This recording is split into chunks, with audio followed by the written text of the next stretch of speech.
Goethe says, "We, the citizens of Europe, with our beliefs and principles, couldn't reach what Mohammed has reached, and no one will precede him.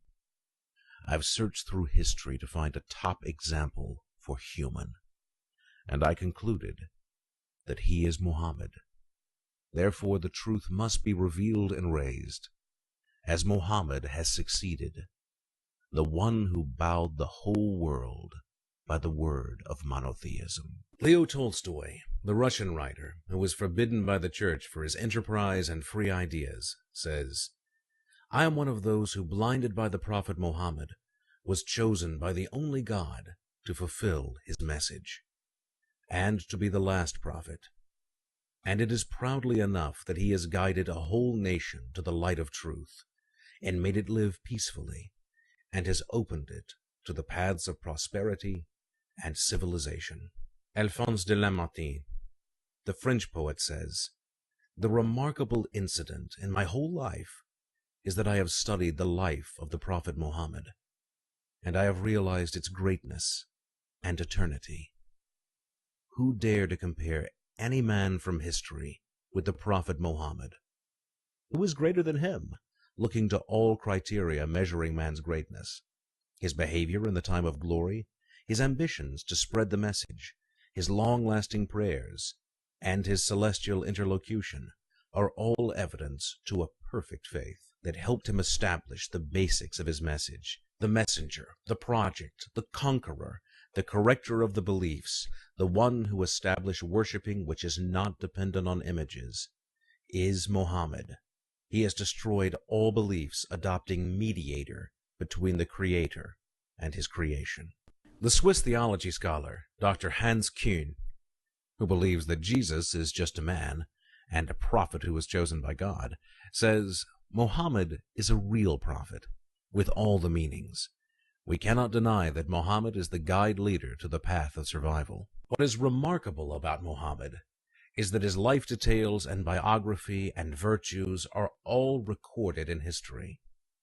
There are no mysteries in any part of his life. This was confessed by one of the most famous Western historians, the British Arnold Toynbee, who says, "Those who want to study the scented prophetic biography find much information they cannot find in such detail about the lives of other prophets." The famous Orientalist, Gustave Le Bon, says, "We know well enough about Mohammed's life, but the life of Jesus is nearly unknown, and you will not find details about his life in the Bible." The Orientalist Donald R. Hill says, "Mohammed has produced a nation to the world and enabled God's worshiping on the earth, and established the basis of justice and social equality and applied systems, arrangements, obedience, and glory in a society that knows nothing but muss and disorder."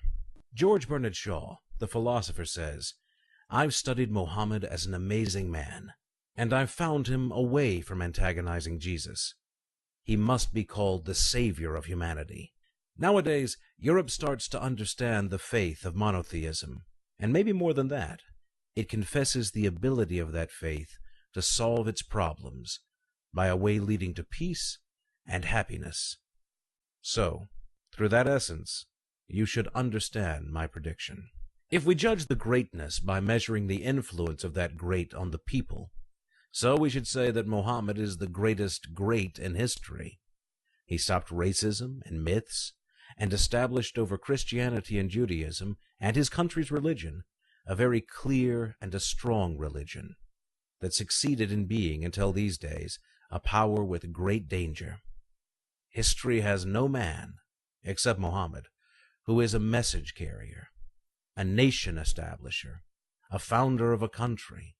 All these three things done by Mohammed was a unified unity, and religion was the power that maintained its unity over history.